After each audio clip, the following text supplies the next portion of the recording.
saying it and showing it to them are two different things. You say, well, here our median sales price in your zip code is XYZ. This is what prices are doing year over year. This is what's happening. Here's the information. I can send it to you. Other than that, look, 1,000 people can stand up and say something stupid and it's still stupid. Right? So that you can only do so much. You know what they say, ignorance can be fixed, stupid's forever? You want to write that down? Ignorance can be fixed, stupid's forever. Please cover any implications of the Dodd-Frank bill on investing lease options. I kind of did, but... Well, let me give you the short answer. You don't want to advertise down payment. We have gotten away from advertising and using the words down payment. We use option fee. I'm getting away from giving them rent credits, as Wendy said.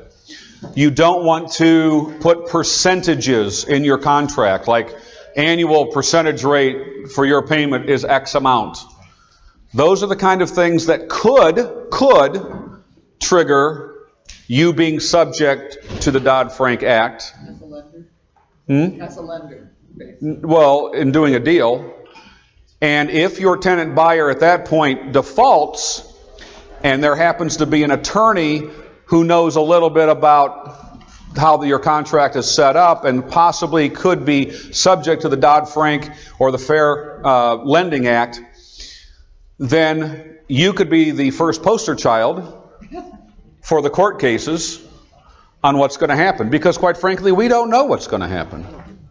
Don't advertise down payments. Don't say down payment.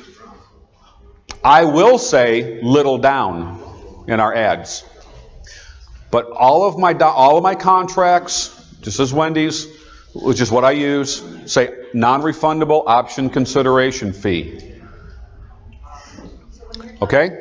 So that's another one. Yes? When you're talking to them, you're not saying, because what we say is your down payment goes towards the price of the home. We do say that, but we don't say down payment. We say your option fee. Well, we will. Saying it verbally and having it say down payment on your contract are two different things. Let me just clarify that. Yeah. Thank you. Thank you. A contract for deed? If you take it from a seller that way? No, if you sell it that way? I don't sell them that way. I don't like doing that. I don't sell any properties contract for deed. I don't do lease purchases. I also do not sell on land contract. I'll buy on land contract all day, but I won't sell on land contract. No, because of the Dodd-Frank Act. Okay? Let's get our heads around analyzing the deal. Now that you had lunch and you're a little sleepy, we'll get some numbers flying out at you. And you'll just be in bliss. Right? Analyzing the deal. Remember, nothing else matters until the prospect passes these hurdles. To be sure that they are motivated. And there is a deal there. Remember, some will, some won't. So what? It's a numbers game. The more people you talk to, the more offers you can make. The more offers you make, the more deals you'll have. The more no's you get, the more yeses you'll have. Please understand, I don't care if you get a deal the first 5 people you've talked to or the first 50. You have to go through that process. Your process is going to be different from your neighbor's process. It's going to be different than the person sitting in front or behind you. You just have to learn that yourself. I can't teach that to you. I can teach you. You've got scripts. You've got all that. You can learn some of those things. But you've got to make it your own. You know what they say, make it your own shtick. You ever heard that? Yes. Make it your own personality, your own shtick. That's yours. How you word certain things and how you phrase certain things is going to be you. Imitate what works, though, until you make it your own. Okay? So, run through the process. Get the no's out of the way. And like I said, are you willing to get 50 no's for one yes? Let me ask you a question. Statistically speaking, if you knew you were going to get one yes with 50 calls, how long would it take you to get through them? Huh? A bit long. Do you understand the question? You'd be on the phone now. Right? If you knew that that you would get a deal, if I guaranteed that to you, can't, but if I did, how long would it take you to talk to 50 sellers to find that deal? Right? That's what it is.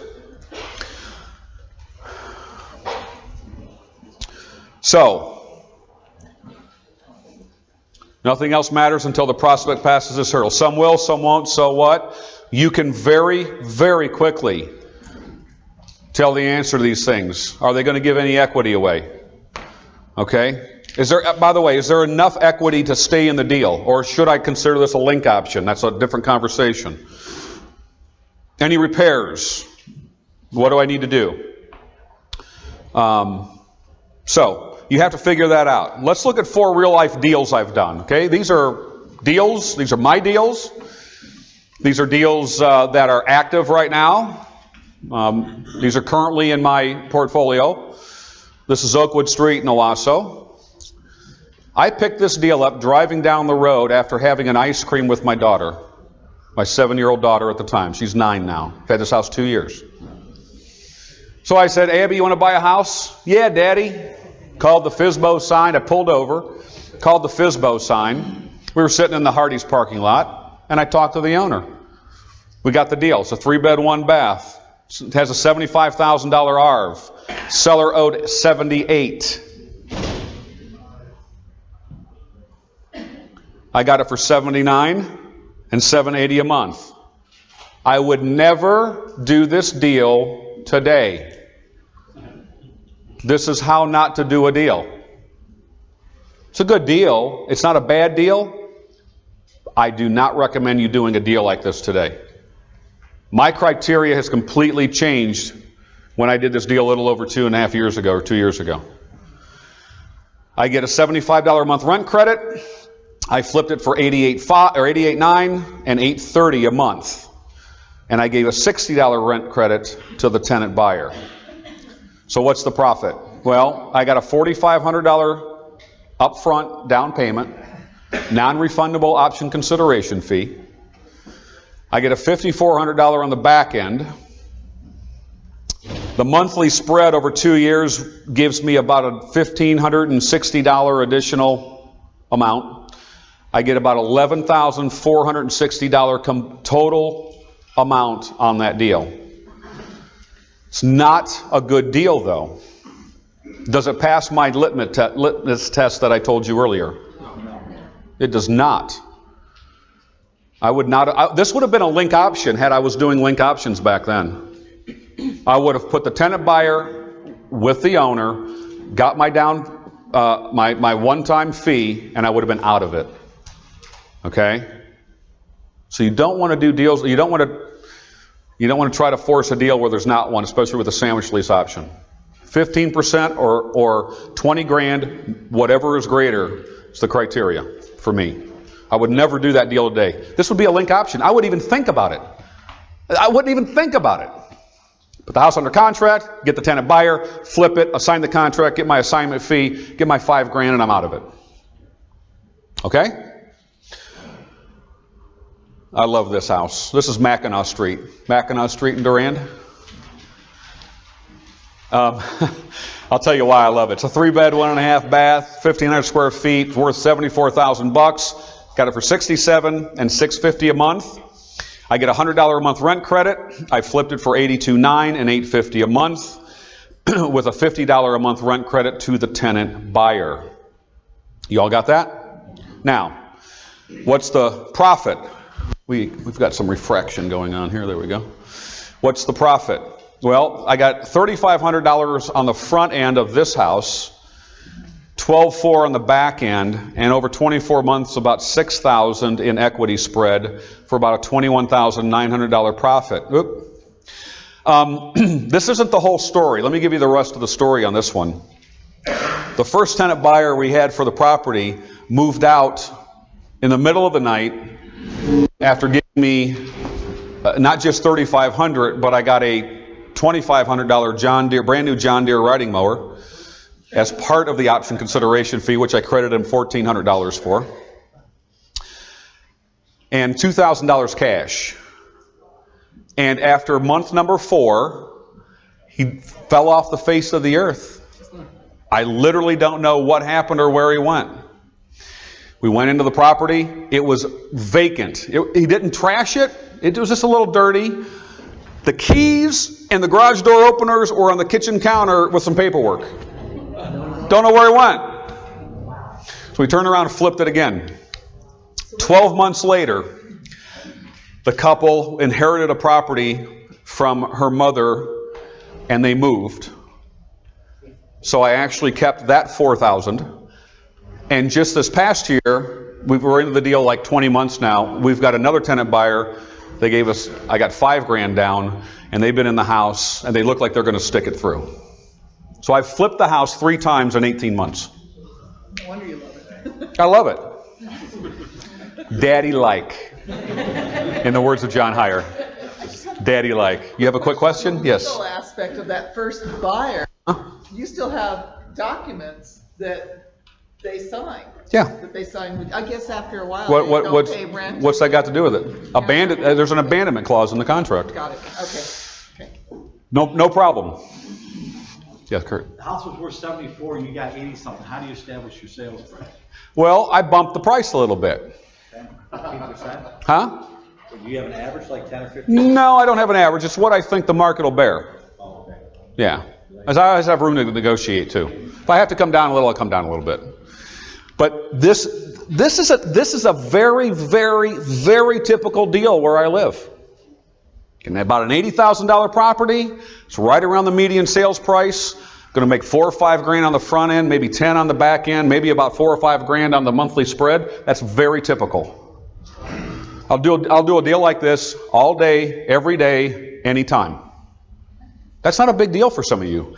Not when the median sales price where you live is $750,000, right? Like I said, I'd do one deal a year and I'd be fishing the rest of the time. That'd be it. So, very typical deal. Let's move up the ladder a little bit. This is a 5-bed, 4-bath. This was a yellow letter. 1,850 square foot home. It's custom built on just over an acre and a half. Had an $185,000 ARV. They accepted, and I need to give you a caveat here. They owed $183,000. They were basically, it was worth what they owed, right? When you come within $2 grand of the ARV and what they owe. So they owed $183,000. They had a $1,625 a month payment. I offered $171,000 and $1,300 a month. I sat down at the kitchen table after crunching some numbers. And I sat down and I said, here's what I can offer you. I've looked at the information.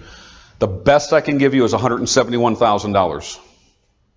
They looked at each other. Oh, and I said, and $1,300 a month. That's the best I can do. The husband and wife looked at each other, and within 10 seconds they looked at me and said, okay. They needed debt relief bad. But I knew I needed to have some spread in there because why stay in the deal? I wasn't doing link options at the time, right? So now they've refinanced. Their payment is about $1,300. They've paid their mortgage down. Tenant buyer's been in there going on a year and a half. Tenant buyer's getting ready to get financed. They're still going to walk away with a few $1,000 in their pocket. They're ecstatic.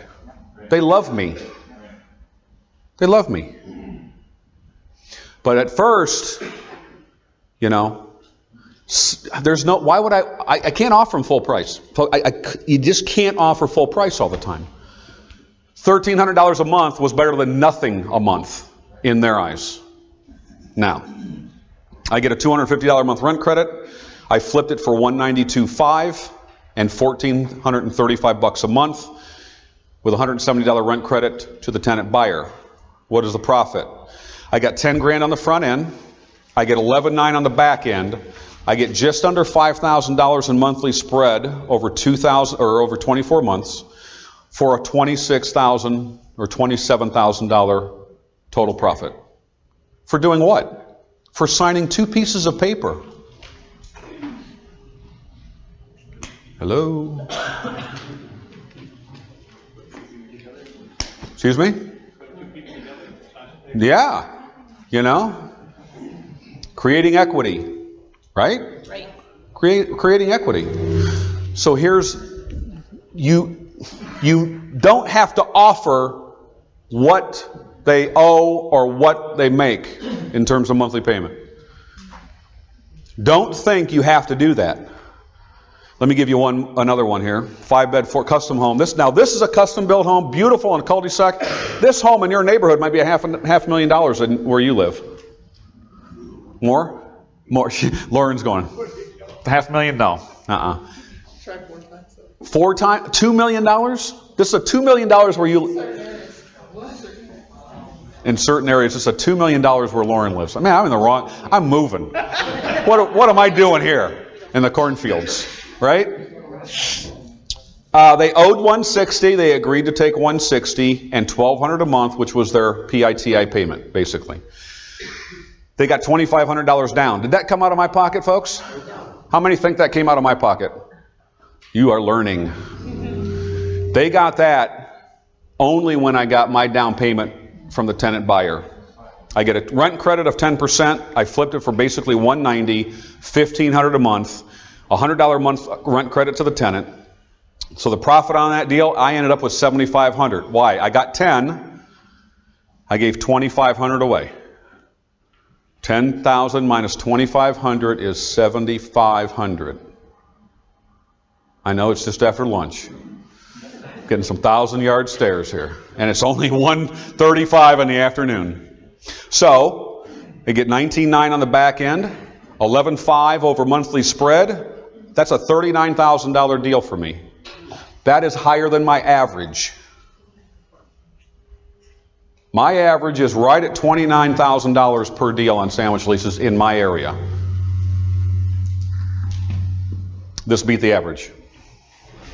Good deal? Would you do that deal? How many would do that deal? Do that deal all day. Every day, I don't care what day it is. Okay? This was the referral that I talked to. A year later, they contacted me again after they rented it for a year. That's this one. They came back to me. Okay, one more. You got to see this one. This is a 5-bed, 2-bath. It's like a horse farm on 20 acres, 1,800 square foot. Got a 60 by 40 pole barn. Had a $230,000 ARV. I agreed to give them $80,000 at closing. What was the price I agreed to give them?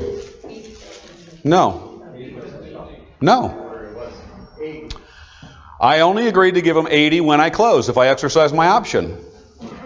This is a mortgage pay down. The longer this deal goes, the more money I make. Right?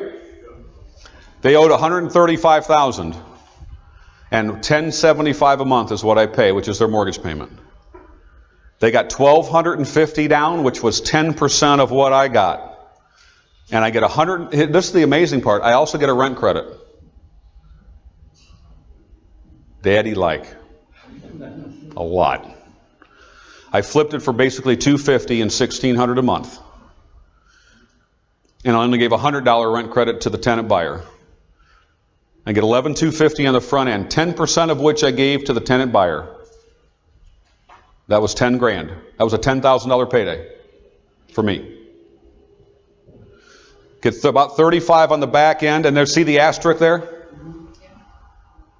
That's minimum, because the longer the deal goes, the more I get on the back end. I get a little over $20,000 in monthly spread over 3 years. That's a $67,000 deal for signing 2 pieces of paper. And do you see the asterisk there? I love the asterisks. I have the house under contract for 7 years. So, Do I want to exercise my option next month or next year? Or the year after that? And 3. Now, the tenant buyer may exercise their option whenever they want. The minimum I'll make is $66,670. But that was month number 1. We're already 12 months past that now. 18 months. I get the rent credit. I get the mortgage buy down. And the longer the deal goes, the more money I make. Because here's why. And I got about 10 minutes before I got to split. Every month they make their mortgage payment, then the principal goes down. I'm only off. If they pay their mortgage off next month, what do I bring to close? $80,000. Do you get that? Man, what a country. What a country.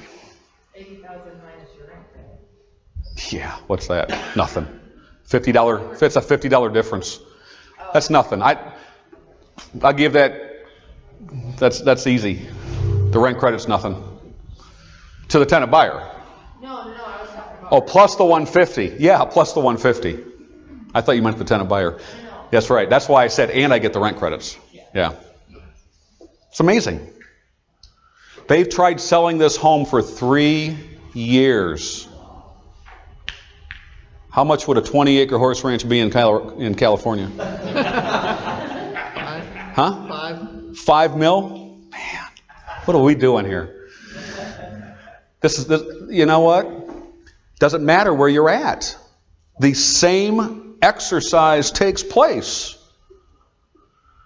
The same thing Lauren would do in California is the same thing I would do in Corona, Michigan. The same thing. The numbers are just bigger out there. Sounds like about 15-fold.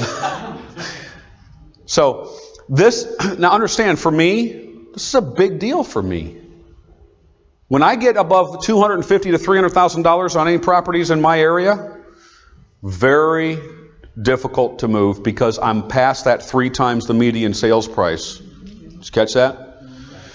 $80,000 times 3 is about $250,000. 240, I know for you math freaks, 240. But when I get past that $250,000 to $300,000 mark, it's difficult to move properties. We got 50 right on a link option that we've been advertising. Probably not going to move. How did you find this tenant buyer? This tenant buyer, this was a referral from a friend of mine. No, not that house. Oh, the tenant buyer? Oh, bandit signs, yellow signs out front, lease to own, rent to own. They called us. This was the longest long-distance call I had from a tenant buyer. I can't remember the area code. It was like 716 or whatever, and I answered it, and the guy says, yeah, I'm calling about your house for sale. I said, yeah, hi, my name's Jim. Yeah, mine's Andrew. I said, where are you calling from, Andrew? Well, my number is Dallas, Texas, but I'm in Afghanistan. I'm a contractor. I'll be home next month. I saw your house online on forsalebyowner.com. We advertise the bigger price ones on forsalebyowner.com. He bought the house, him and his sister and brother-in-law. They went in on it together. It's a nice property. Nice property. What did I negotiate? Terms. Negotiated terms with the seller. You're buying the house based on terms. Remember what Wendy said. It's very important. You negotiate the terms so that it makes sense for you. Okay? I'm going to stop on negotiating the deal. We won't get through that, but I've got about 5 to 7 minutes that I can take some questions if we can do that. Is that all right? And I will repeat the question. Pick a number from 1 to 3. 2. Who said 3? Go ahead. So my question is that if I understand this correctly, Wendy was saying that rent credits for your lease option buyer are a problem somehow? Not a problem. They could trigger the issue of being in the Dodd-Frank Act. So how do you get around that? Just don't give it to them. Pardon me? Don't give it to them. Don't give your tenant buyer any rent credits. Just accrue them until the end? There's no accruing of anything. Well, why were you talking about? Well, these are deals that I've done over the last year to 2 years.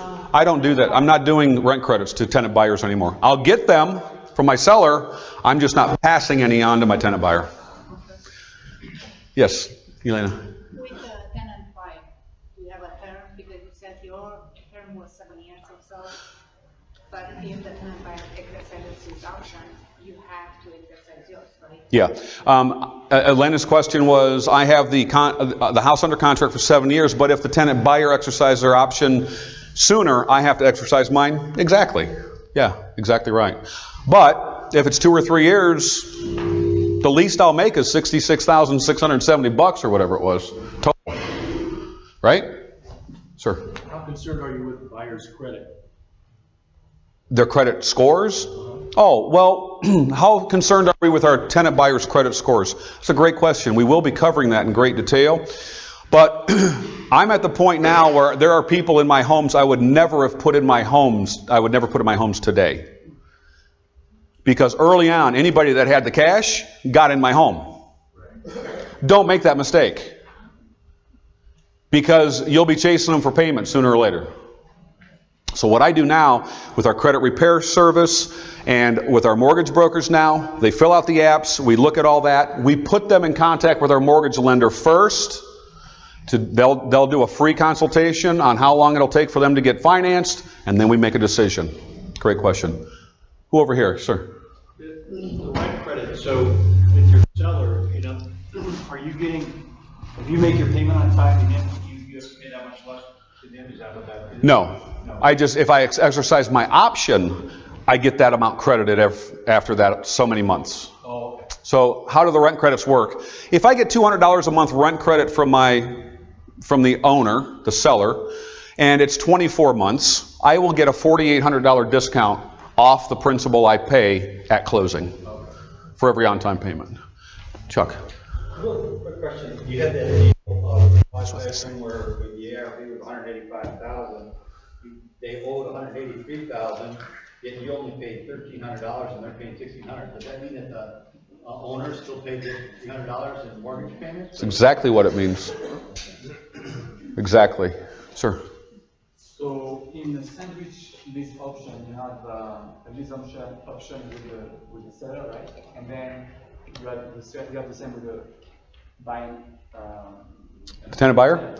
Yeah, two sets of talk. Okay, yeah. So my question is, what happens if the first lease option contract that you have ended?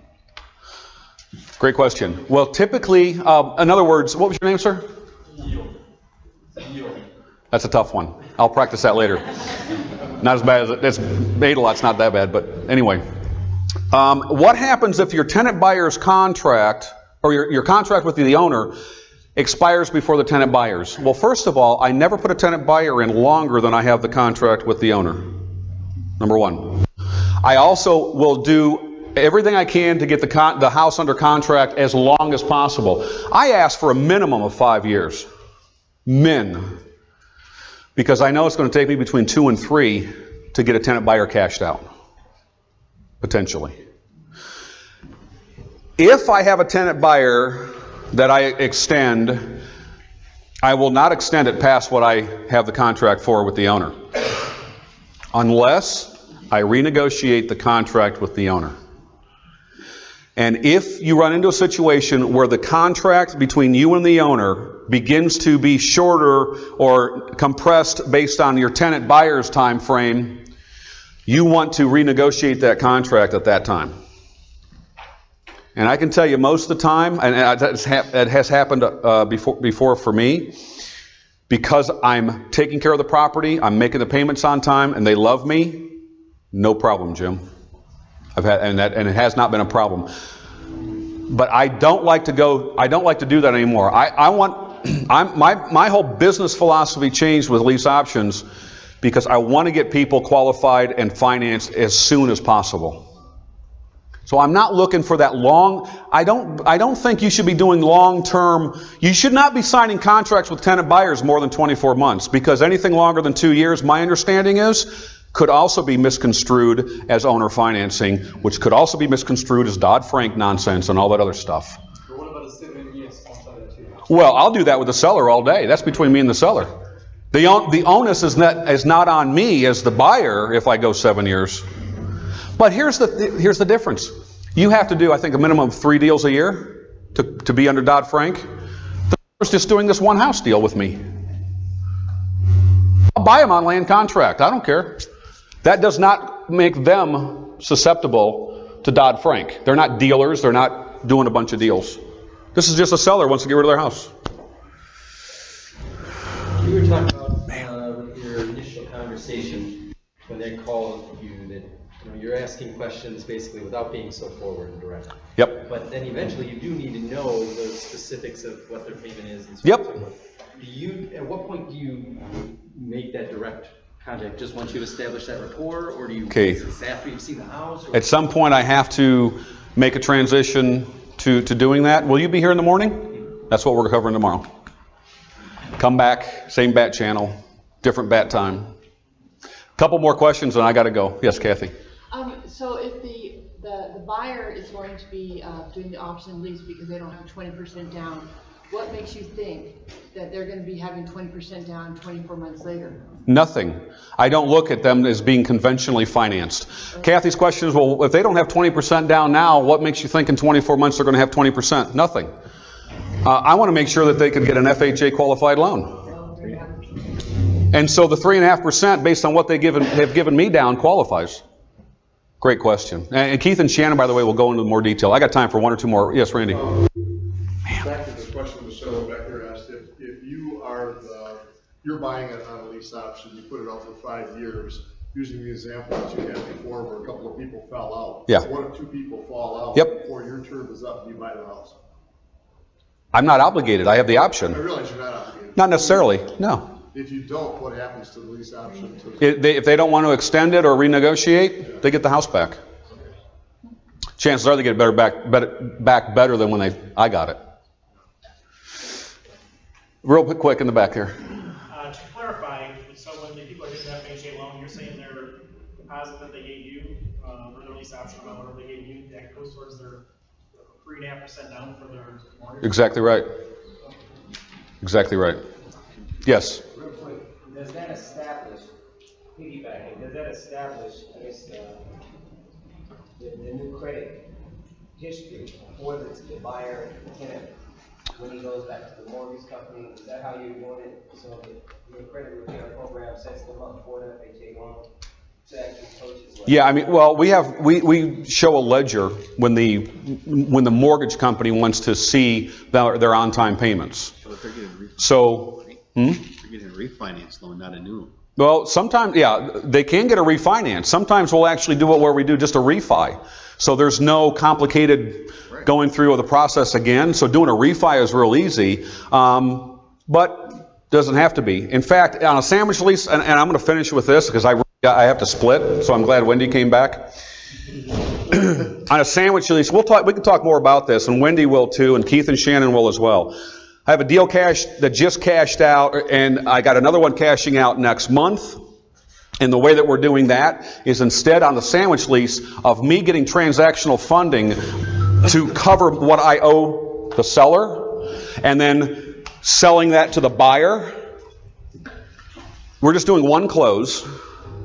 We redo the paperwork between the tenant buyer and the owner, and I just get what I would get on my back end as a consulting fee off the HUD one. Is that simple? Does that make sense? We got that going. We might actually finish that one this month. So, thank you. I wish I could be here for the rest of the afternoon, but thank you. Circumstances are such that I had a conflict and I have to go to a meeting down in Buckeye territory, so pray for me. All right. So, what kind of good stuff did you learn while we're getting ready here in a second? Good list, criteria information? Okay, cool. What else? What else? What else did you learn? Anything? Jim, they didn't learn anything, sorry. Don't come back at 7:30. Analyze your audience. No, of course, right? How to analyze. Does that help a lot? Yeah. Gave you guys some good insight on how to analyze and negotiate a little bit? Excellent. Oh, no, negotiate you didn't do yet, right? That's in the morning. Okay, while I'm switching this up to get back to where we were.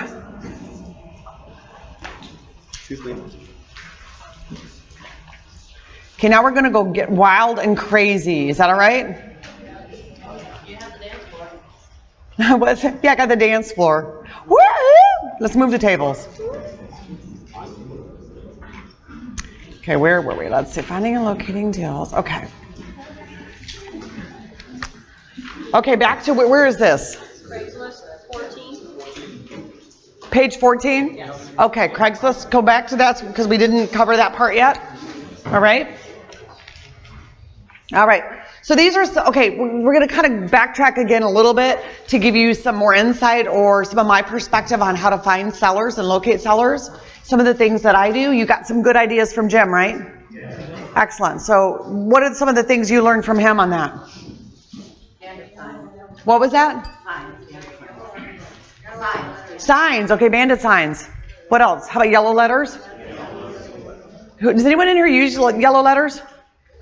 Okay, a couple of you do. As I'm sitting here, and how many real estate agents in the room? How many real estate agents? No, you know what I mean. That you really work with buyers and sellers, not just for investing. Okay, good. Quite a few of you. Did you get some ideas? I mean, as you sit through this, I'm sitting through this thinking, oh my gosh, real estate agents could use the same techniques, but we really don't. Am I right? Can you think about some of these things, like even yellow letters? Why couldn't a real estate agent use some of these techniques? And the handwritten, wedding envelopes. I love those. Buy those on eBay. You find these envelopes on eBay or on Amazon. You can find different sizes and different cool colors. Depends on how much of a wow effect you want. I have some that are kind of sparkly.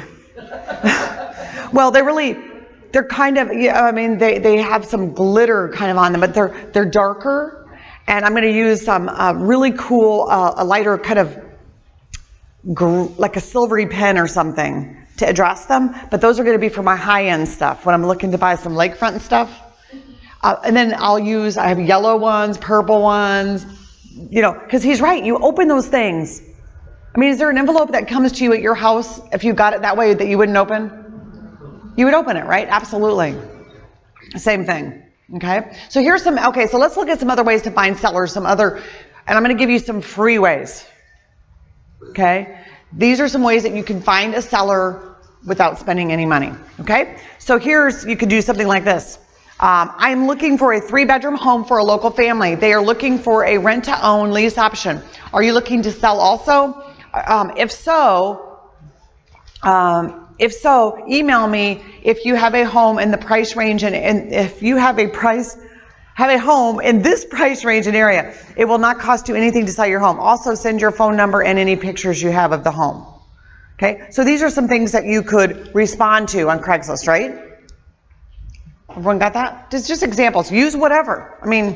And what you got to do is when you're responding on Craigslist, does everyone know that if you keep cutting and pasting and sending the same response, that Craigslist will ghost your response? Okay, they won't let your response go through. So let's say you find 10 or 15 ads that you want to respond to with the same response. Usually what I would do is cut and paste, right? Cut, paste, cut, paste. It won't allow you, you could do that for a few, but it will stop actually sending your email or that response to that owner, and you won't know it. Some of you are like, no wonder I don't get any responses. Yeah, after you send about 20 of them out, right? But what you can do is maybe make 2 or 3 different variations of something like this if you're going to do that. Okay? But make sure you change it out a little bit. And Craigslist is always changing, so could be different. There's also there's some Craigslist scraper software. Are you familiar with some of them? I have one on my website, and I think the guy only charges $97 for it, so it's pretty cheap. And if you go to wendypatton.com, and I think under other resources, I think it's under there right now, but it's like $97. But what it does is it'll scrape Craigslist for something that you're interested in. Homes for rent, condo for rent. Like sometimes you might look for the word investor or whatever, and it'll pull all those ads together for you so that you can just click on them one at a time. It's pretty cool. It's pretty cool software. Or even, it doesn't have to be real estate related. It could be that you're looking for a boat for sale or a new Cadillac or whatever. Anything. Okay. What's that? Feed Demon does all of that scraping for free. Is it feeddemon.com? I don't remember, gotta Google it. It's software, you gotta download it, I think you just gotta Google it. Feed Demon. Okay, write that one down for me, Kathleen. I'm going to check that out later. I'll compare it. I don't know exactly what it does. Okay. Here's some ads that you can run in the for rent or for sale section, or both. You just can't run the exact same words, right? 2 ads at the same time in Craigslist. But you can also run this in a newspaper. And this is one of my favorite ones that I've used for many years.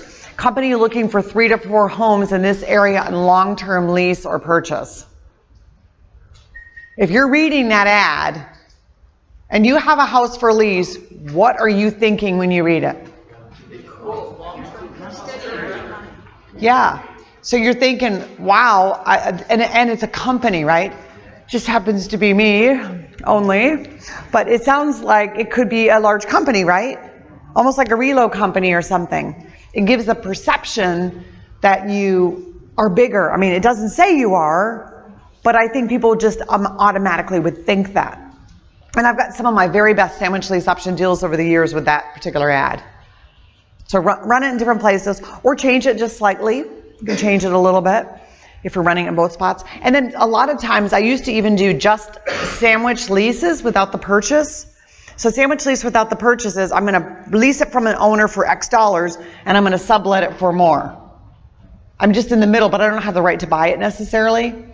And I just take off the word or purchase if you're ever interested in doing those. And especially if I can make a spread of $500-600 a month on a property I don't own. It's pretty cool. All right. Here's another one. Is your home not selling? We can help. We buy and lease homes. Okay. Here's some ads that you can use that you can place maybe in the newspaper. So the same type of ad, but they might be a little bit shorter because it'll be more expensive, right? Does anyone have the little local newspapers that are run in your areas? Yes.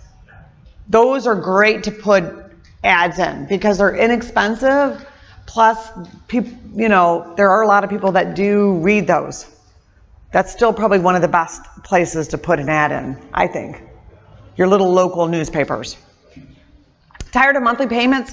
We can help. Call us for a unique way to sell your home. What kind of people are you going to get when you place an ad like this? So could you get some desperate people? Yep.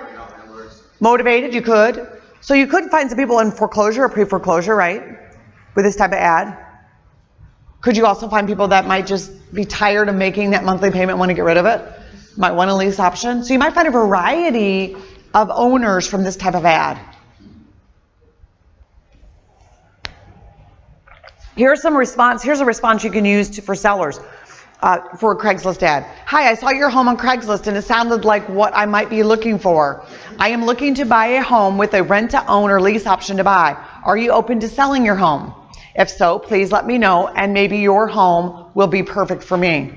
Also, if there are more pictures or anything else you can share with me, that would be great. My number is blah, blah, blah, Wendy.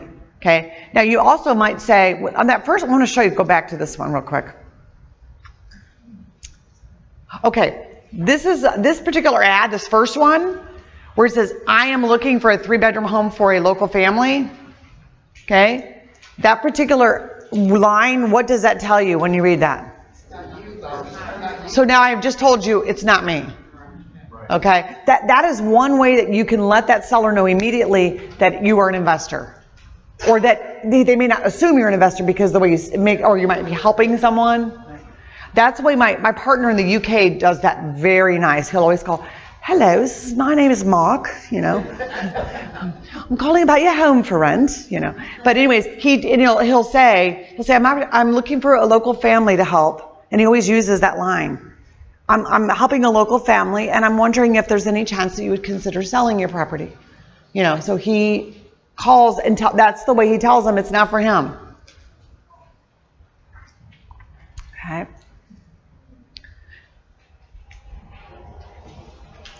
Okay, this one, I think this one, let's see. Hi, I saw your home on Craigslist and it sounds like what I might be looking for. I'm looking for a home to buy with a rent to own. Oh, we already did that one, right? Okay, how about this one? Hi, I saw your home on Craigslist and it sounds like what I might be looking for. Are you trying to sell your home too? I can help. I know of a few buyers in the Metro Detroit area that want a home they can rent now and buy later. It will not cost you a dime. Please let me know if you are interested. My number is, my email is, and Wendy. Now, if you're an agent, you need to say you're an agent, right? Everyone knows that, right? If you're an agent. And then okay, so now here's a response that you could give to a property manager.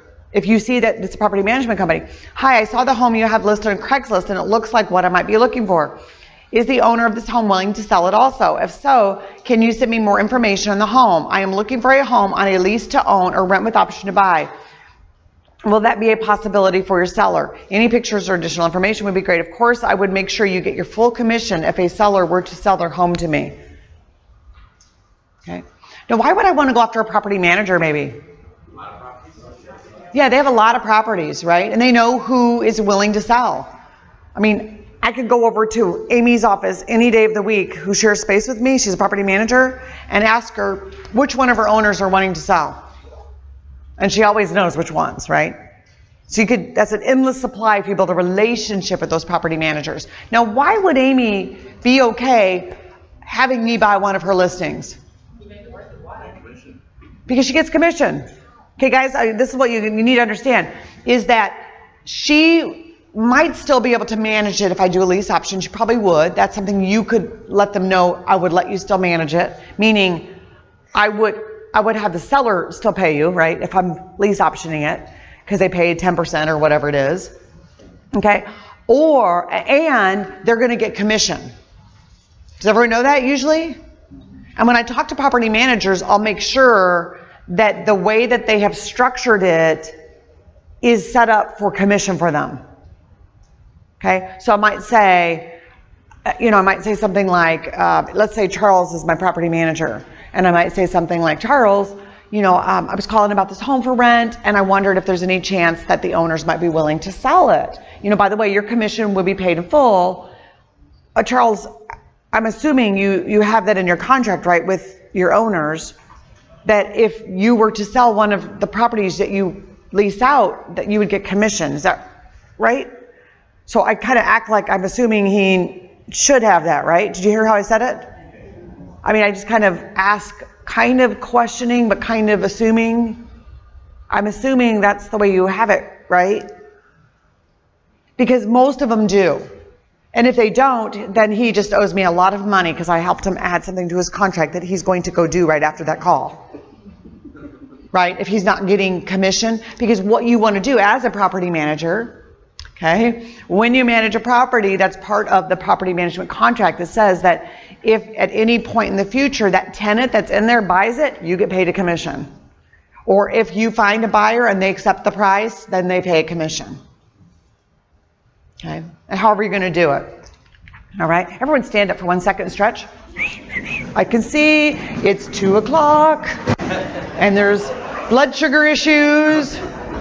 You guys ate too much gluten. Oh, why did you let us do that? Huh? Why did you let us do that? I don't know.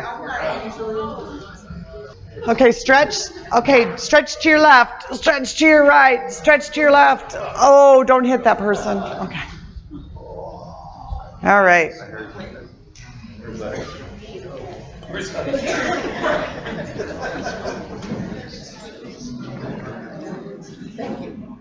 Okay.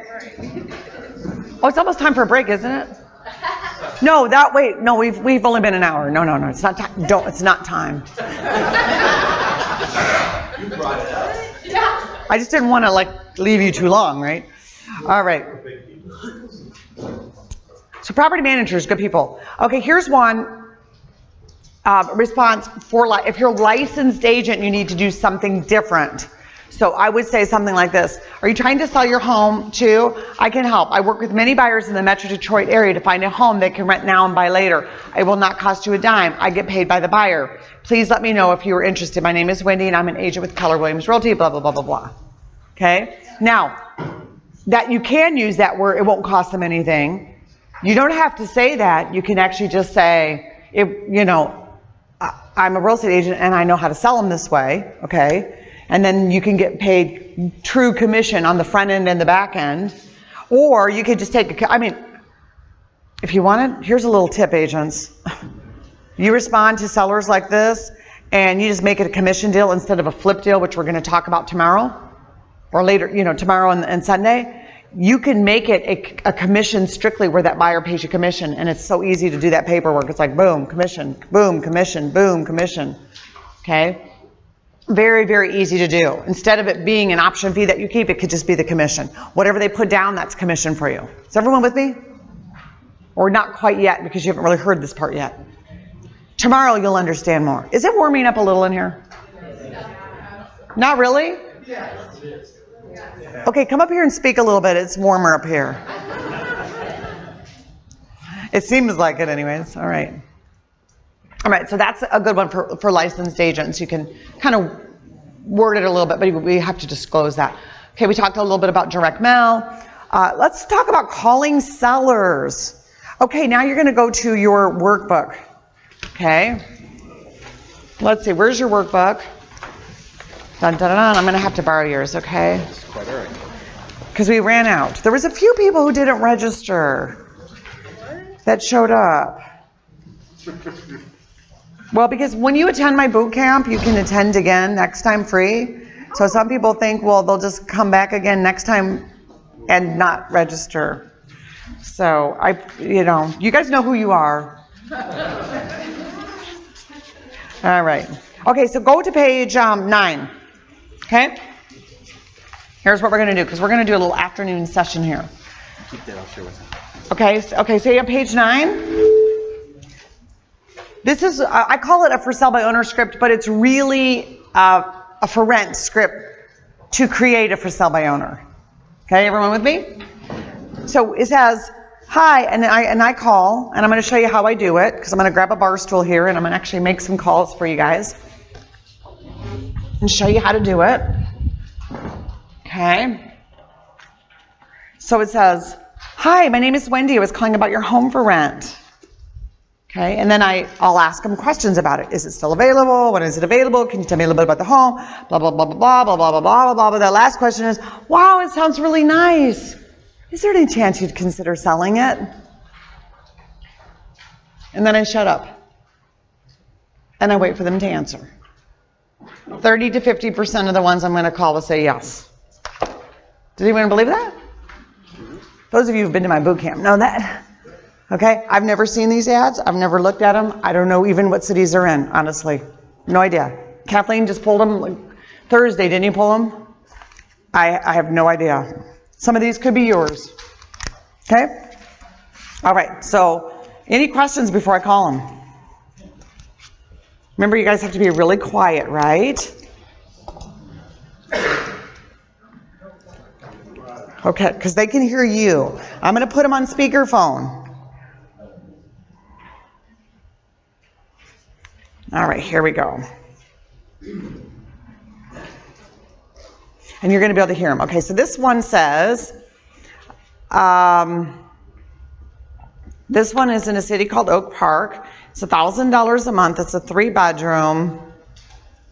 Oh, it says rent to own, so I'm going to dump that. Oh, by the way, if it says rent to own, the reason I'm not calling it is because I'm not going to be teaching you anything. It already says they'll do it. I'm trying to show you how to find it when it's not obvious. Okay? And by the way, if it says it, it's probably not the best investment. It's probably a, yeah. Okay, and I'm just scamming because I haven't seen these. It's probably an investor like someone in this class. Does that sound familiar to anyone? This one's kind of a weird one. Okay. It sounds very professional. Okay, because you can tell by the wording. Okay, it says, step inside of this wonderful bungalow for lease. This newly renovated home features kitchen with ceramic tile flooring, ample cupboard space for storage. I mean, it goes on and on and on. Then it says, no pets, minimum 1-year lease, download docs for move-in costs and instructions to submit lease offer. What does that tell you? It sounds very professional. Yeah. But it doesn't say it's a real estate agent. Yeah, but sometimes I found that they won't say. They're supposed to. Okay, yes. I'm just because. But if you call and they are an agent, I'd love to hear what you would say to them.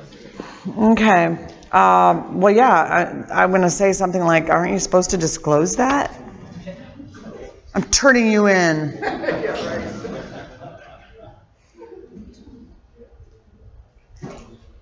Okay, that phone number is really familiar. Oh my gosh, it is. It's one of my agents. Watch. I'm like, as soon as I dialed it, and it came up.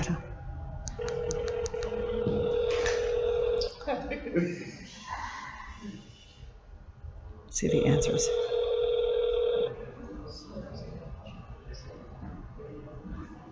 It doesn't, at least, unless it's cut off at the bottom. I'll give him the benefit. It's probably. Yes, this is one of our agents, Tangi. Yeah, this is a, he works in our office, but he works for a guy that owns a property management company. But it should say, and I can't tell, there are some that it's part of it's cut off, so it's possible that, okay, let's see this. I'll have to have a chat with him later.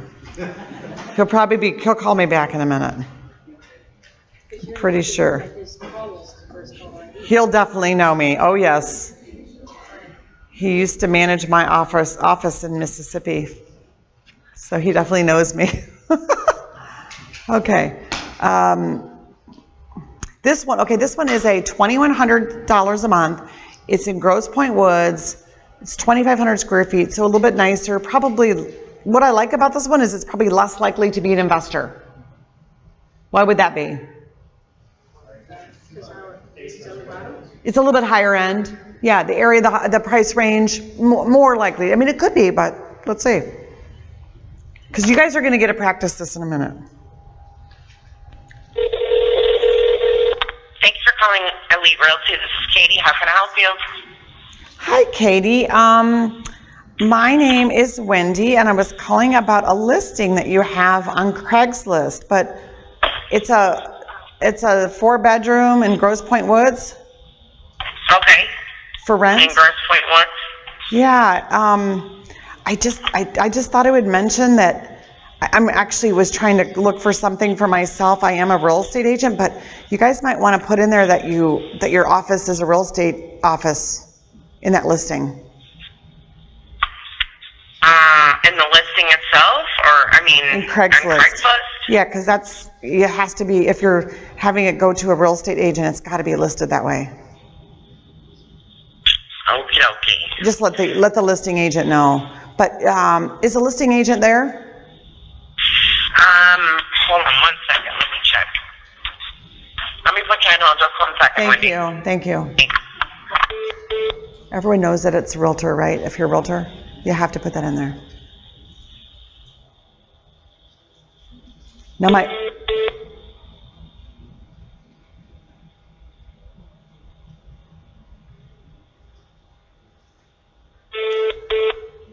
especially if you're doing it for a client, I mean, you have to put that in there.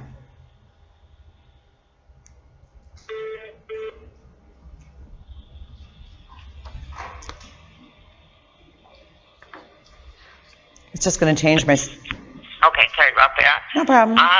Is it for sale? Is it in because I don't see anyone that we have in Grosse Pointe Woods. Okay, it's a rental, $2,100 a month. Oh, okay, it's a lease, $2,100. Yeah.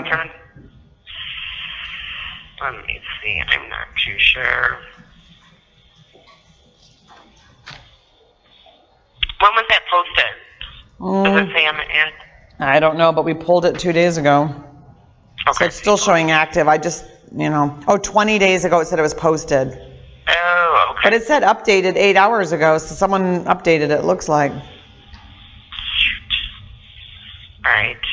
So I just wanted to make sure you knew about, making sure that they get that updated in the listing. All right. I will tell them that. I will go ahead and let them know. Okay. Alrighty. Okay, thanks. All right, thanks. She never did get me to the listing agent, but that's all right. Maybe she's afraid to tell me who it was because she didn't want me to say anything. Okay, here's one that's a 4-bedroom. I always feel like I have to at least educate them on that. I don't want them in trouble, number one, and two, I mean, it's illegal. So you got to be careful with that kind of stuff. You don't want them in trouble.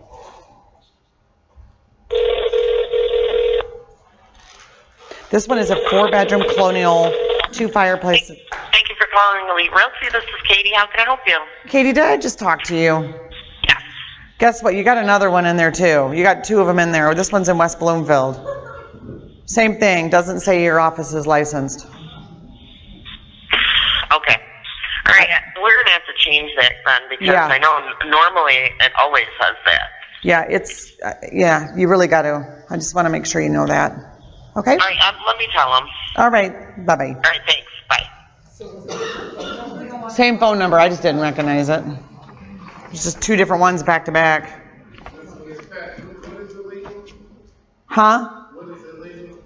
They didn't put that they're licensed agent, that they're the real estate agent representing a seller. They have to say it's a real estate company if it is.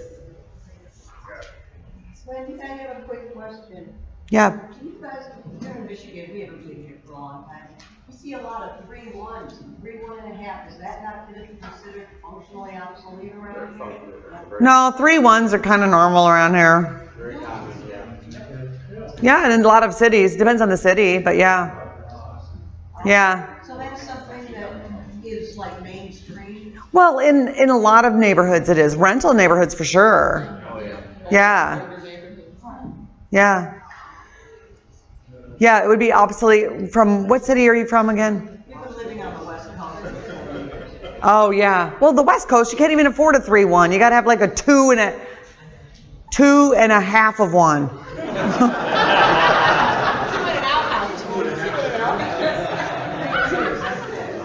A 3-2? Yeah, no. Okay. I'm going to try to get some little more upper ends. Let me see. We don't want to talk to realtors because there's not enough meat on the bone at the end of the day, or what? No, I just, it's a different script. I mean, it's not even, I mean, yeah, you could. I'm going to call realtors, but for the sell stuff. Okay, this one actually says for rent by owner. So I'm assuming he's not lying to me.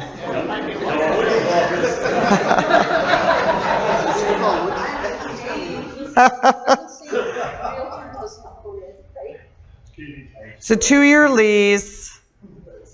I mean, it sounds like a very professional ad, so it's a little. What city is this? Shelby. Okay, it's got one of the little pond lakefront things out there in Shelby. 1990. Okay, here we go. 3,000 square feet.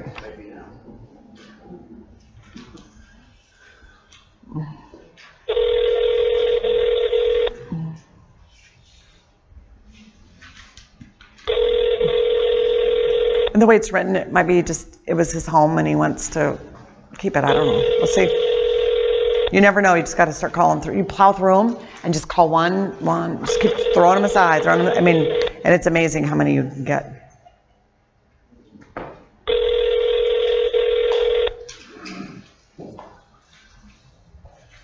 And normally, Thank you for calling. This is Billy Engel. Sorry I can't take your call at this time. normally I would say, hi, my name is Wendy. I was calling about your home for rent. And I'm going to give them my cell phone. And that's it.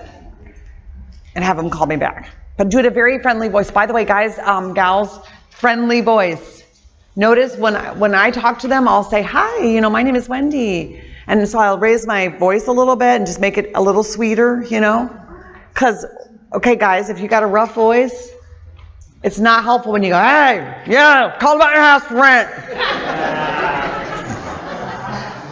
So if you got that kind of voice, ask your wife or your girlfriend, your sister, or soften it up a little. Just, you want your voice to be as nice as possible, right? I mean, if you're a landlord and you're getting calls and you get 20 calls on your voicemail, you need to call the nicest sounding ones back. Here's this one. Hold on. This guy's calling me back. Okay, shh. Hello, this is Wendy. Hi, I was calling about your home for rent. Okay, how can I help you? Yeah, I wondered if you could answer some questions for me. How old is it? About 10 years. Okay. So it's... Do you have any pets? No. Who would be living there? I'm not really sure yet. I'm working with a local family. Well, no, I won't do that. Okay. Until I know what's coming in, I won't even discuss it. If what? Until I know who I'm dealing with, I won't even talk to you. Okay. All right. Don't talk to me. Bye. If I don't know who I'm dealing with, I'm not talking to you. Wow, I don't think I've ever had that happen. That was actually the meanest owner call I've ever had. And it's on video. I'm serious. That is the meanest owner call I've ever had. That's why it's kind of funny when you think about some of these calls. Well, okay, first of all, he asked me like right away very direct questions. Like, do you have pets? I got a dog, but no, I don't, because, I mean, I'll get rid of them, I promise. I should have said that. But you guys would have all laughed and it would be like bad. Yeah, does it make a difference? Yeah. Well, normally, I will tell you, normally, if they say no pets or a seller would not... When you're doing a sandwich lease option, for me, that is a non-negotiable. I mean, I won't take a sandwich lease option if someone won't allow pets. Does that make sense? Because I will allow pets. That's one reason people want to buy a home. So they can have their dog or their cat. Anyways. But, so it would eliminate your... I mean, how many of you have a pet? Okay, wait, how many have no pets? You animal haters!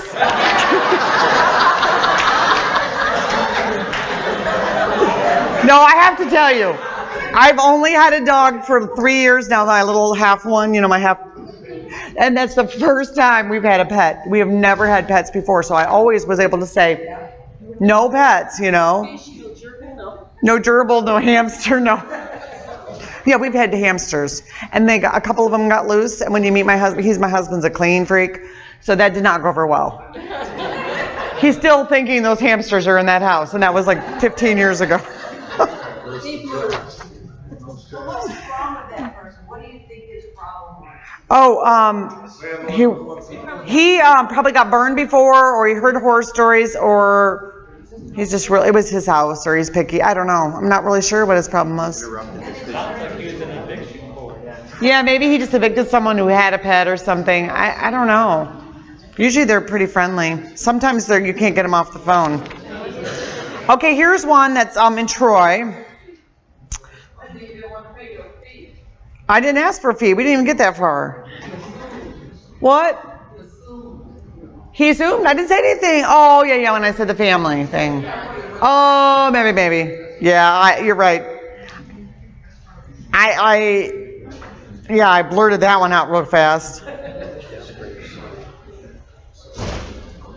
And I didn't tell him I was a realtor. I could say I've got some friends. Okay, be quiet. If I get another mean one, I'm not going to do it anymore.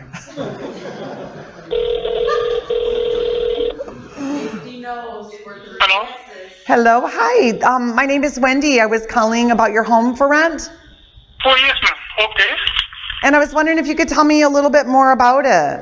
Oh, yeah, okay. Wendy, could you tell me How many people are going to live in the house? 3. You and who else? A couple, me and, does it matter who? Oh, no, that doesn't matter. Just like to know actually how many people. Okay, 3 people. They are adult children. Adults. Both you and your. I just put him on mute because that's totally illegal what he just asked me. That does not make any difference for me too, okay? I'm sorry, what was that? How many men, how many women? Oh, sir, I have to tell you something. Just because I don't want you to get in trouble by the law, you cannot ask that. I'm a real estate agent. That's totally illegal to ask if there's children, if there's men or women. That's why I didn't answer your question directly. I'm actually teaching a class right now, and you're on speakerphone, so I'm just letting you know that you can't do that. And I'm teaching them something. It's totally illegal. So please. This is not a discrimination. I always ask always how many adults, how many children. I know, but you can't ask that. I will tell you why. Because I like to see whether you're looking for the school, because it's a very good school system here. I know, but I'm just letting. Also, the scores and other things. That's what I like to tell you. I have nothing. Yeah, go ahead. Oh yeah. I just don't want you to get in trouble because the fines for that type of questioning is really severe in Michigan. And I know, ma'am. I'm not discrimination, so don't start that. You're starting that. You're so touchy. There is nothing to discrimination or anything. I have people who are living, boyfriend, girlfriend, and also 2 men living, 3 men living together. There is nothing. There is nothing that I have nothing. Nobody. I know the rules. Okay.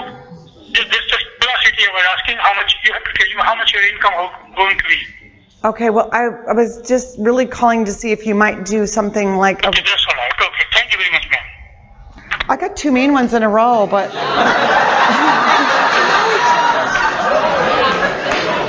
I'm actually kind of glad that's on video because I want to use it as a teaching moment. I feel like you can tell I wasn't mean about it. But I'm trying to help people because if you get caught with this kind of stuff, guys, I want you to know I can't remember if the fine is $10,000 per occurrence or $100,000. It's $10,000 if I recorded that and turned him in. You cannot ask those things. So does everyone understand what you cannot ask? Let's clear this up right now. And he said, well, you wanted to know about the school system. That's fine. Just say, is school system important to you? You can ask that. But I can't say how many kids do you have? Or are you married? Or is it women or men? It is totally illegal. And it's weird that I got 2 in a row that both immediately went for the whoo. So good teaching and sharing with you that you can't do that.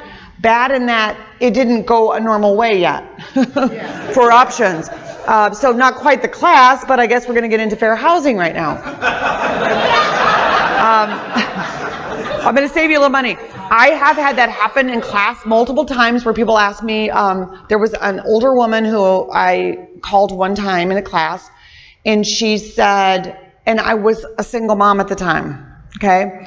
And she said, are you married? And I said, no, I'm not. And she said, well, I don't think you could take care of my house by yourself then. And I was like, why? She goes, you need a man. And I went, wow, you really are old, lady. But I didn't want to say, I just want you guys to understand, you cannot discriminate or ask questions now at all. You can say how many people will be living in the home. Now, most people will say then, oh, it's just me, my husband, and my 2 kids. Okay? But I didn't ask that. They told me that. How many people will be living in the home? Okay? And on my application, I do ask relationship for each of the occupants. I do, but I don't even know if I really need that. I'm not even sure that, now that I'm talking about that, you could do that, but it is on my application. And you can ask things like, do you have any pets? Because that's not a protected category, of course. And you can ask, where they work and how much they make and all that stuff. You can ask any of those things, okay? But you can't ask anything about race, religion, nationality, sexual, I don't even know if sexual preference or whatever is protected, but why go there? Is it? Okay. Why even ask it anyways? Who cares? You can't ask that kind of stuff. You shouldn't ask about marital status, age, familial status with children, not children, all those things. None of that stuff, okay? If they say they go to church right around the corner, I don't even ask what church, okay? Even though they share that information, be very careful. Now, once they become my tenant, if I wanted to say like, oh, what church was it? Whatever. I maybe could have some chit chat with them, but not before. Because if you decide not to accept that person and they come back after you and say you didn't accept them because I had children, or I was a single mom, or because I was at this XYZ denomination church over here, woo, chop chop, bad. You do not want to get tied up into that stuff. So, bad call, but good learning experience. Whoa, huh? ADA is another big. Oh, disabilities. Yes, you got to be really careful. Because pets, if you have a no pets policy, they're not considered a pet. Oh, right. If you have a no pets policy, you have to be careful. That's right. If it is they're not considered a pet. A service dog. You know what? That is okay, I agree. But I got to tell you something kind of crazy. Some of my really best friends travel a lot. So they registered their little dog as a service dog because it could go free on the airplane. Can you believe that? Yeah, and all you need is a little doctor note to do that. So I'm thinking about making my dog a service dog. Yeah, you're what? It's $125 each way if they don't have it as a service pet. So the pet sometimes costs more than your ticket. So yeah. Yes, that's why he made his pet a service pet. And he wears she wears this little service dog thing. So cute. One day someone said to him, he was sitting in the airport, and he goes, so what's your service dog, what's it for? And my friend goes, well, I have seizures sometimes. And he said it wasn't 15 minutes later, his dog had a seizure in the airport. And I was like, oh my gosh, that's because you lied, Mark. The dog didn't die though or anything. Dan. I noticed that both of those people that you called were, because of the accents, probably not from this neighborhood. I mean, they were foreign nationals. They may not have been familiar. Well, they may not, but that doesn't, yeah, you're right. Even if you are foreign or whatever. I would say they probably know each other and they probably went to a similar class together. This is what you asked and this is what Teresa said they went to a landlord-tenant class together and learned what to ask. And that's why they asked the same thing. Yeah, they immediately did. That was really odd. I got to tell you, that was like really kind of odd. I don't think I've ever had anyone quite that direct ask me that, but I did have the older lady one time ask me about, she was not foreign at all. So, yeah, maybe I should call some California ones. Kind of getting disenchanted with my local market here. No, really, I'm gonna call. I gotta really get someone who's normal about landlording. About landlording. Do you ask me normal questions? That really wants to get rid of their house, that's interested, that wants to talk to me. Okay, here we go. This seems more like a normal. See, you kind of start to look at their ads and you start to see if it looks like it's but there's no phone number, is that right? Oh, yeah, there is. Oh my gosh, my battery just died. You're kidding me. Unbelievable.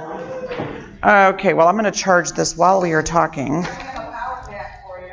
You do now. You know what? I'm just going to actually plug this in, and I will use, if someone else has a 248 number or a local phone number, Michigan, I'll use your cell phone if that's okay. Okay, does someone have one? Okay, Tangi. Wait, is that a hard one to use, Tangi? Come on up here. Come on. I have a California phone if you want one. Not for local. Although it would make them think I'm relocating, right? Right, yeah, there you go. Okay. I think I have a section on fair housing, but we won't have to cover that later. I just want to make sure you guys are all aware of that. Got it covered? That was a perfect lesson for that. 804 1771. And then put it on speaker. Thanks. Do people already come up to you asking you about that apartment? Yes, God.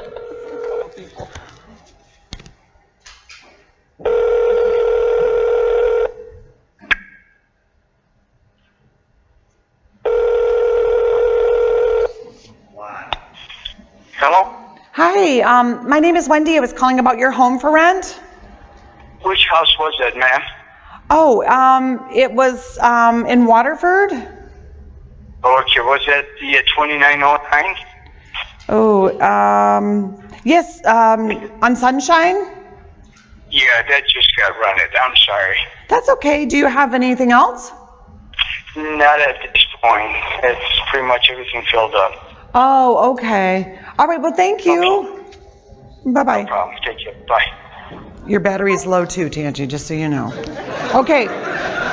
As soon as I asked him, as soon as he said which property, then I know it's a landlord. I mean, that's not that there's not a burned out landlord and I might be able to buy a couple at a time or something, but I'm really primarily looking for the person who couldn't sell their home and decided to rent it, or the person who is an individual landlord who probably thought, oh, I'll just rent it one more time, but I really don't want to. That kind of person, that's what I'm looking for. So that's 5 no's.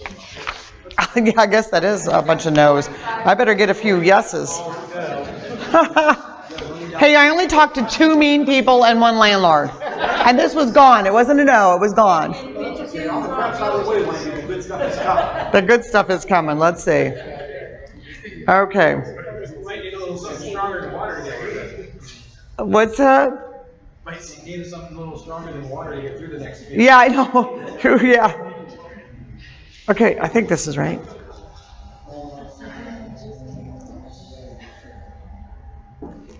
Wait, how do I get on speaker, Tangi? Wait, oh, there we go.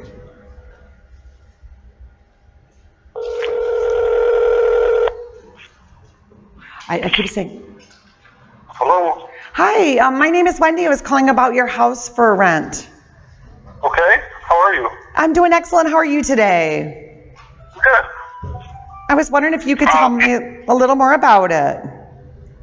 Yeah, you have questions? Well, let's see. When is it available? Early August. Okay. Probably like the August 9th, that first weekend, or that weekend. Okay. Oh, actually, it does say early August. I'm sorry about that. I see that in the ad. Yeah.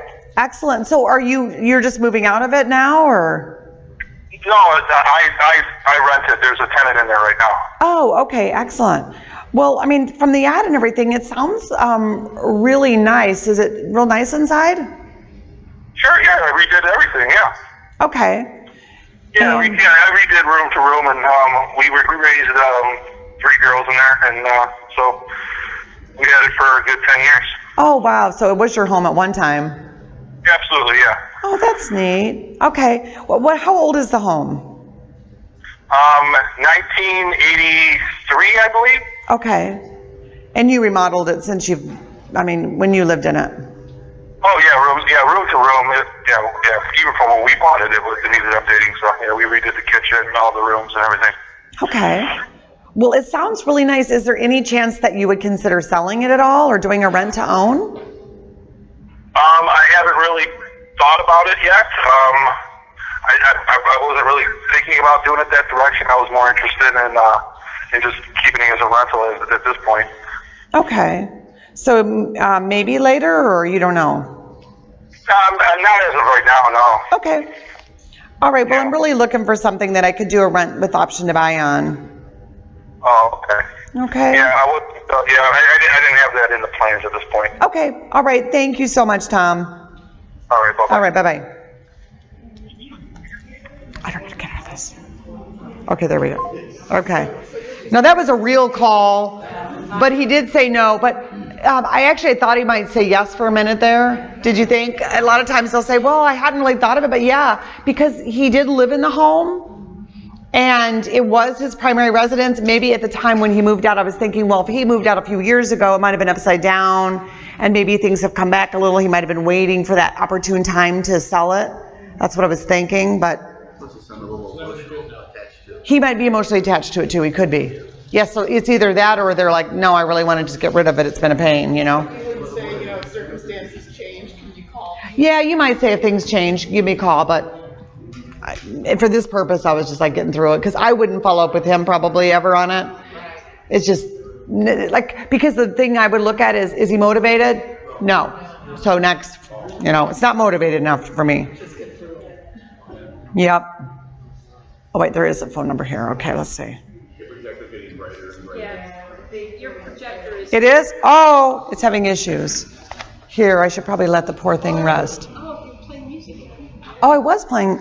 I should have been. I don't know how that popped up. You connected your phone. Got it. My phone, yes. It finally is charging. Okay. We can't take a break till we get some good ones, Yeah. So sorry. Amanda, how can I help you? I'm sorry, what? Real Property Management? Oh, hi. I was calling about a property for rent. I didn't know it was a management company, though. Yep. Oh, okay. Do you have any properties that might be a lease with option to buy? No. Okay. All right, thank you. Yep, bye. It's a property management company, so they didn't list it. No. There's some serious violations in Craigslist today. As a matter of fact, we've had one that's not. Or two people that answered. Property management company, typically they're going to be licensed. Yeah, they have to be licensed in Michigan. Yes, they have to put that in there. Yes. That's illegal not to put that in there. Is there any money in turning these people in? Kurt wants to know if there's any money in turning the people in. That's funny.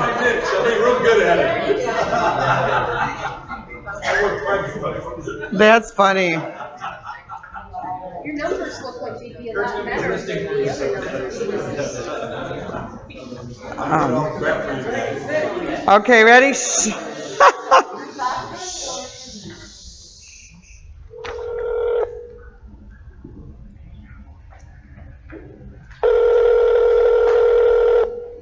A lot of the properties, if they're, and I think I told Kathleen the range to pull.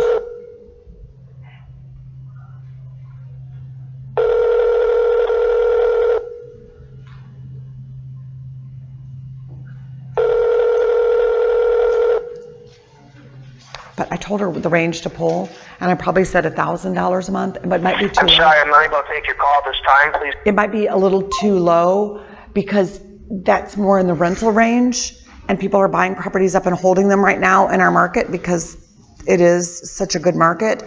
Instead, it might be better to go like $1,500 or to $2,500, somewhere in that range, where it's a little outside of a normal rental range, more in line with someone who maybe was trying to sell their own residence range, kind of a owner-occupied range. Might be a little bit better.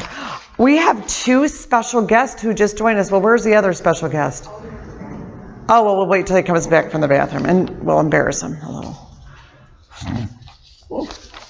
Okay, well, these are all okay, who's got a little higher end one? Because most of mine are... I'll do a California. Give me a California one. Oh, you gotta wait, hold on, I got a local one. I don't know, because he's also got a minimum on the lease, so I don't know if that's... Minimum or 1 year lease, that's fine. Good, we don't want them 1 year, we want more, don't we? We want 3 years. Is there a code on this? Okay, good. You have a phone number, right? Oh, yeah. Okay, guys, ready? One more? Yes. Otherwise, you got, this is the one. Hello, please state your name after the tone, and Google Voice will try to connect you. Wendy Patton.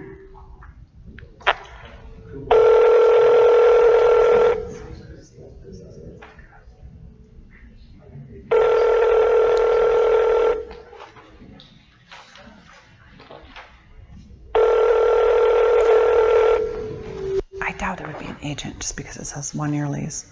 They just might not want short term in their property.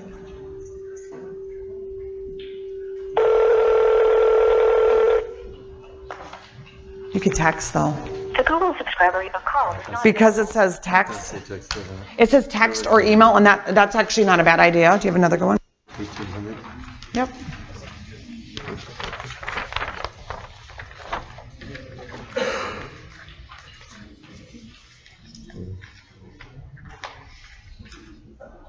Okay, you guys are next. Who's going to come up here and do one of theirs? I'm kidding. You don't have to come up in front of the room. Unless you really want to.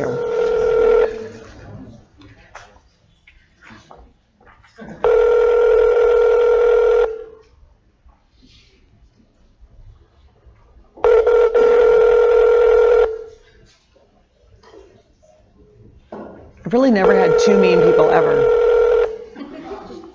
You guys have heard me call before. How many of you have heard me call before? Have I ever had mean people? Hello? Hi, my name is Wendy. I was calling about your home for rent in Troy. Oh, I'm Troy. Yes. Where did you see the sign? I saw it on Craigslist. Okay, yes. It is still available, so. It is? Okay. What street is it on, by the way? Marywood Drive. Okay. Excellent. Okay. Can you tell me a little bit more about it, like how old it is? Oh, the house is built in 1969, but we remodeled it in 2009. New windows, and then furnace, and then AC, kitchen cabinets, and then granite countertops. So. Did you say you've updated the windows and the furnace? Yes, the top is in 2002, the AC is in 2002, Windows is 2009. Okay. And bathroom is 2012. So, okay. One of the bathrooms, it has 2 full bathrooms, and then it has 4 bedrooms and then the flooring is like upstairs is laminate and then vinyl, and then, it's a wood plank. It's a plank, vinyl plank, and then downstairs is like a rubber flooring. Okay. It looks like wood, but that's an expensive one. It's a $3 per foot. It will last for a long time. It's like a rubber flooring, but it looks like wood. So okay. It has a basement and 2 full bathrooms there. And then we are fixing landscaping and stuff, so it looks good now. Wow. Okay. Is it when is it available? It's available right away. Okay. Maybe 2-3 days, it's gonna be done. So because my dad is painting the house, and then so it's gonna be done. It's gonna be done by 2 or 3 days. Okay, great. So are you just moving out of it? Actually, this is my rental house. The other tenants just moved out.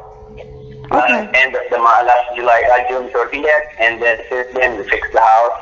Okay. And we want to make it beautiful again. So okay. It's gonna be available. My house is just it's like a mile, less than a mile away from there. Okay. Excellent. Well, it sounds like a really nice house. Is there any chance that you would consider selling it?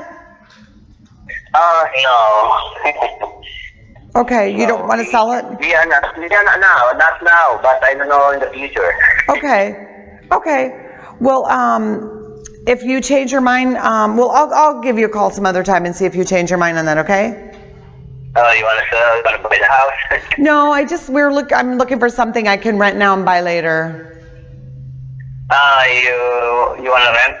Yeah, you can rent this house right away. Yeah, but I wanna be able to buy it later too, you know? Like how many years from now? Like maybe 3 or 4 years from now. Oh, is that what you want to do? Okay. So maybe not right now. Okay, all right, thank you. You're welcome. All right, bye-bye. That's more like actually a typical seller call, you know, because he was interested in renting it, but not lease optioning it. I mean, that one. But, and I'm not sure exactly why, because it does sound like I don't know if he lived in that one. Did he say that? No, he said it was a rental, but I don't know if he ever lived in it actually. Because they say they don't want to sell, can you ask them if they're interested in some creative financing? No, because that is part of selling. Only if they want to sell, then I would ask them if they would rent now and sell later. And the only reason I'm going for the lease option, number one, is this is a class, right? Two is because it's listed for rent, I already know they're willing to rent it. Now I just need to find out if they're willing to sell it. Okay? By the way, we have some special guests in the room. Keith and Shannon French are in the house. Say hello, you guys.